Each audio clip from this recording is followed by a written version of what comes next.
After the unfortunate war against Turkey in 1897, Greece was trying to upgrade their armed forces. In 1907, the Greek Naval Command learned that 2 Pizza-class armoured cruisers were being built at the shipyards of an Italian company called Orlando. The Italians wanted to sell one of those cruisers. The Turks were also interested in the ship, but weren't able to send a request in time due to financial issues.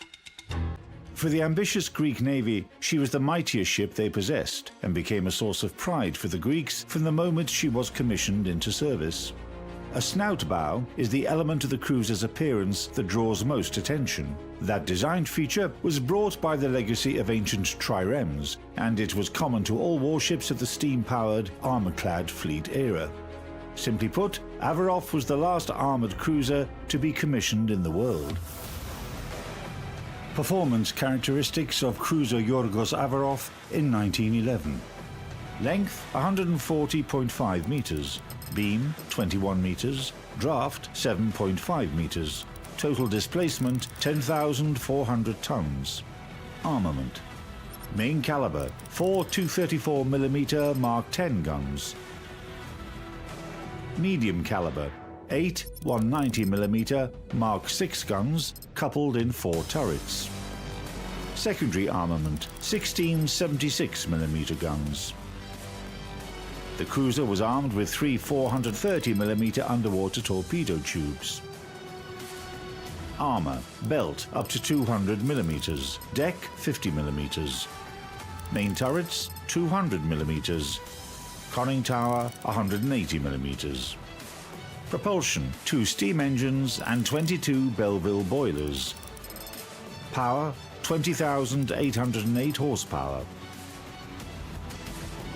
Top speed 24 knots. Cruising range 2,480 miles at 17.5 knots. The ship was commissioned into service in May 1911, but after leaving the shipyard, she set out not to Greece but to England. There she would participate in the festivities dedicated to the coronation of King George V. After the parade, the cruiser ran aground and was sent to Plymouth for repairs. As was common with a lot of fleets at the time, the relationship between officers and enlisted was not always idyllic. But if you bear in mind that after accepting delivery, the crew were sent not back home to Greece to work out the kinks and become a smoothly operating machine, but to an international review, and then you add an incident with the ship running aground, you can imagine that tensions were starting to run a little bit high. It's a new CO. The appointment of Pavlos Kountouriotis as commander at helm of the most modern ship of the Greek Navy was quite appropriate. He was born into a family of a famous political figure. At the age of 20, he started his service in the Greek Navy. He fought in the Greco-Turkish War of 1897. 3 years later, he was the first in the Greek Navy to cross the Atlantic Ocean while being at the helm of training ship Miaoulis. Thanks to his strong-willed character and the excellent attributes of a naval officer that he possessed, Kountouriotis ascended the career ladder very quickly, and in 1908 he became the Adjutant General to the King of Greece, Georgios I. In 1912, Greece, Serbia, Montenegro and Bulgaria declared war on the Ottoman Empire. Kountouriotis, being commander of the Aegean Sea Fleet at that time, played an important role in the approval of that decision by the Greek authorities. Kountouriotis told Prime Minister Venizelos then, "I'm not afraid of the Turkish fleet, even though its ships are more numerous than ours. I will be able to liberate the Aegean Sea with the help of valor and the bravery of Greek sailors alone." Kountouriotis attained the rank of Rear Admiral, and in the fall of 1912 he directed a series of successful amphibious operations that led to the capture of several key islands and enabled the establishment of Greek naval bases. Averof was the most modern ship of the Greek Navy, and even among the navies of all the opposing countries. The reasons why she became the Greek flagship are clear. Kountouriotis achieved fame and earned the people's love after liberating the Greek islands. However, having done so, the admiral, his flagship, Averof, and the entire Greek fleet became the highest priority target for the enemy, and they didn't make the Greeks wait for too long. On December 16, ships of the Ottoman Empire set out to sea in order to fight off the Greek squadron that was blocking the Dardanelles. Kountouriotis spotted the enemy at 8:20 a.m. The admiral lined up his main forces, comprising Flagship Averof and 3 coastal defense battleships, and set out towards the enemy.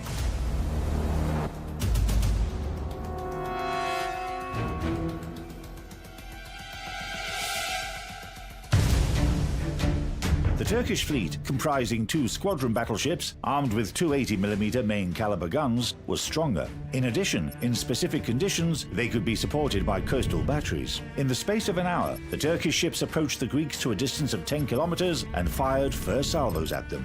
A minute later, the Greeks answered. At a range of 9 kilometers, these 234mm rifles opened fire. Built by the British firm of Armstrong, notice the 9.2-inch, they were in common service with the Royal Navy at the beginning of the 20th century. Averof mounted 4 of these guns in 2 twin turrets.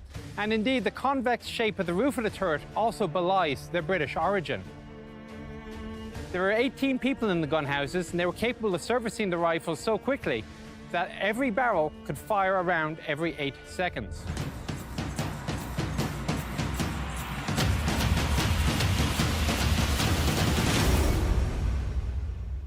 At some point, the fight, known as the Battle of Elli, turned into a fight that pitted Averof against the entire Turkish squadron. Since our other ships were older and much slower than the flagship, Kountouriotis had to speed up with his ship Averof, leave the other ships behind, and head into battle against the Turkish forces alone. Accurate salvos from Averof, combined with daring maneuvers by Kountouriotis, who led the cruiser right up to the Turkish flagship in order to split the enemy squadron in half, caught the Turks cold. The Turkish squadron focused their fire on Averof, but their shells failed to reach their target. The gunmen on the Greek cruiser were more accurate. The Turkish formation was soon broken up, and they hurried to hide in the Dardanelles. During the battle, the ship was caught in a crossfire between the Turkish coastal batteries and their surface vessels, and she did take 3 hits, although none of them were serious. Averof was pretty well protected. Her main belt was 20 centimeters thick, and she had an additional 18 centimeters covering her vital spaces, such as the barbettes. Indeed, the armor was of a new cemented type, and although it was only half as thick as the 40 centimeters of the old iron Turkish battleships, it still provided a lot more protection. And indeed, with the new armaments and protection, when the ship arrived, the Greeks christened her a thorikto, a battleship.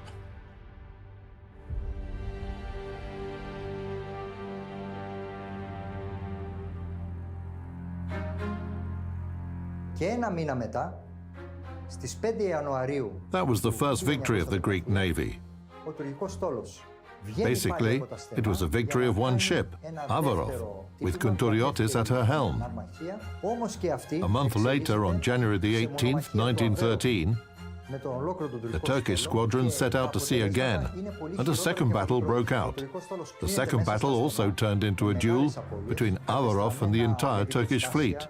But the results were even more disastrous for the Turks. The Turkish fleet found themselves blocked in the Dardanelles, and their ships took severe damage. Despite the focused fire of the Turkish guns, only 2 men were killed and 8 wounded on board Averof. Those men were the only crew losses the ship suffered in the entire time of her service. After the battle, which would be historically known as the Battle of Lemnos, the Turkish fleet entirely lost its combat capabilities, and the Greek forces, led by Averof, became the masters of the Aegean Sea. Kountouriotis' victories over the Turkish fleet brought the fame of a national hero for the admiral, and his cruiser became known as the menace of the Aegean Sea. Averof hardly took part in combat in World War I, but in 1919, the Third Greco-Turkish War broke out. The cruiser supported Allied troops and helped evacuate the Greeks from Turkey in 1922, when the battle met its unfortunate end. Averof underwent a major overhaul and upgrade in France between 1925 to 1927. the torpedo tubes and some guns of her secondary armament were demounted from the ship, while a new fire control system and anti-aircraft armament were installed. The old propulsion remained, as the cost of replacing it was considered to be unreasonably expensive for such an old ship. Now, by this point, most fleets in the world had moved to a liquid fuel system, but on Averof, coal was retained, and you can imagine how pleasant it would have been in the heat for the stokers to take the coal from the bunkers, put them into the fireboxes, and then you had to take the ash out from underneath, and that got extracted by use of an elevator at the top. There were 22 of these water-filled boilers in 2 engine compartments to provide a little bit of redundancy in case of battle damage. And if you look at it, Averof is something of a multinational ship. The hull and armor are Italian, the boilers and engines are French, the generators are German, and the armament British.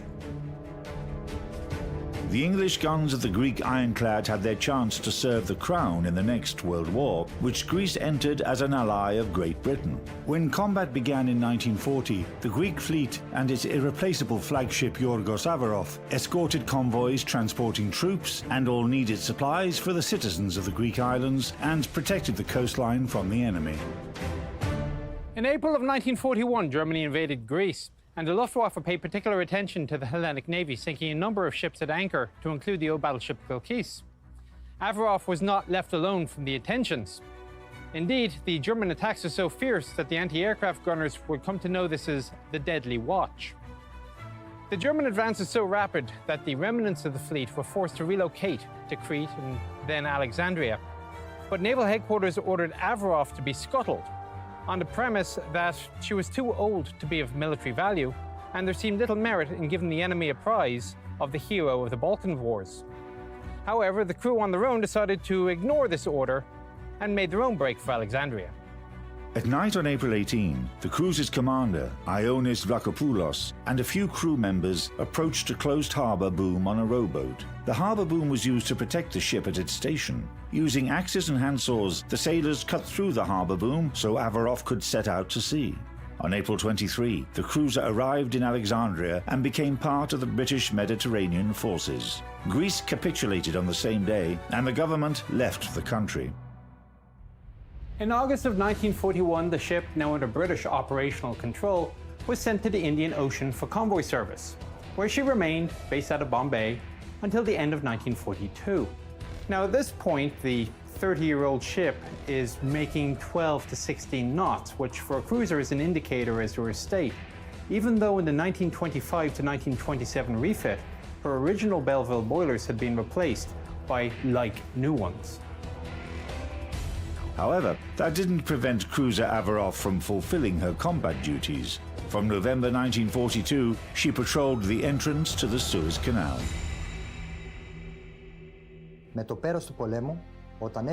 Once the war was over and the Germans had left Greece, Averof, as a flagship of the Greek Navy, transported the Greek government back from exile, here, to Phaleron. The day following the cruise's arrival, on October the 17th, 1944, an official ceremony of raising the Greek flag in the Acropolis was organized, involving the Prime Minister of that time, Georgios Papandreou. The flag, which was raised on the sacred mountain and symbolized the birth of a new free Greece, was the flag of cruiser Averof.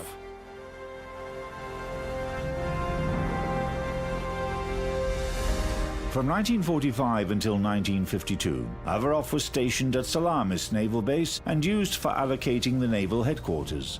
The schedule of all ships of the Greek Navy of that time is still preserved on a barbette of the main rear turret. Patrol ships, corvettes, auxiliary vessels, destroyers and submarines were marked on it. For example, the commander had the following information: a patrol ship, designated time of departure, where the ship was headed, arrival, designated time of arrival, and a signal for the ship to set out to sea. In 1984, the cruiser was towed to her current station, and her status was changed to that of a museum ship. Averof still remains the flagship of the Greek Navy, and her crew carry out actual military service. Every day we work to preserve the ship and keep her alive. It requires a lot of effort and money, but it requires love before everything else. If you don't love what you do, you won't make much of it. But my crew and I, we all love this ship.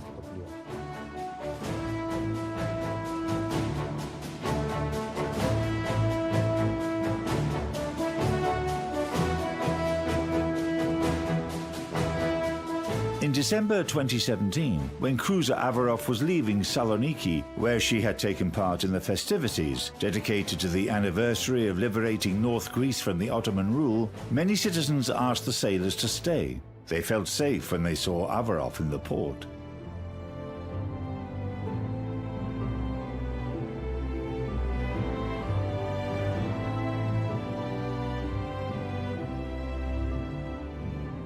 Fate has generally smiled upon the history of this ship. Averof survived 5 wars and was originally funded by donations from private Greek citizens, and 70 years later was again rebuilt by donations from the public. As a result, she can rightfully be described as a national treasure. It's kind of hard to think of a nation with a greater maritime tradition than that of Greece, the bond between men and the sea. And as the Greek historian and author Dimitris Fotiadis once said, without the fleet, we cannot see freedom.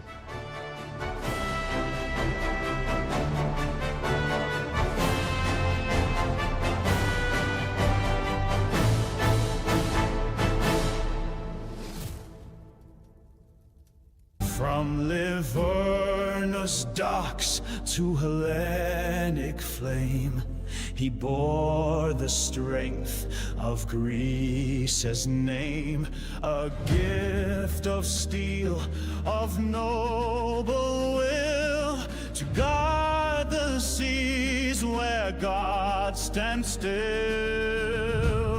He shattered chains with roaring pride, led victory on the rising tide.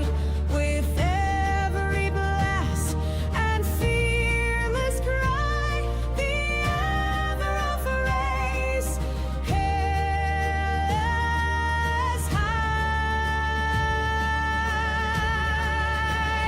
Averof, oh son of stone, shield of Greece, forever known.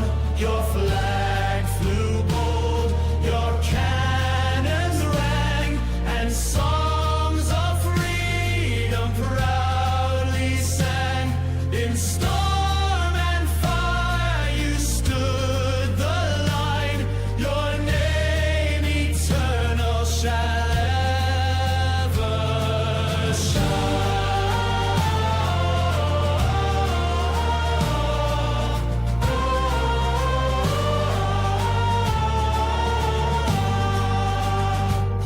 Through darkest war, through empire's fall, he held the line, he heard the call for land and sea, for blood and kin.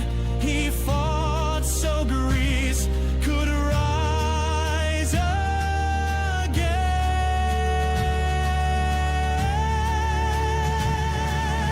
He is not rust, he is resolve, a nation's vow, the waves absolve. Where Averof sails, the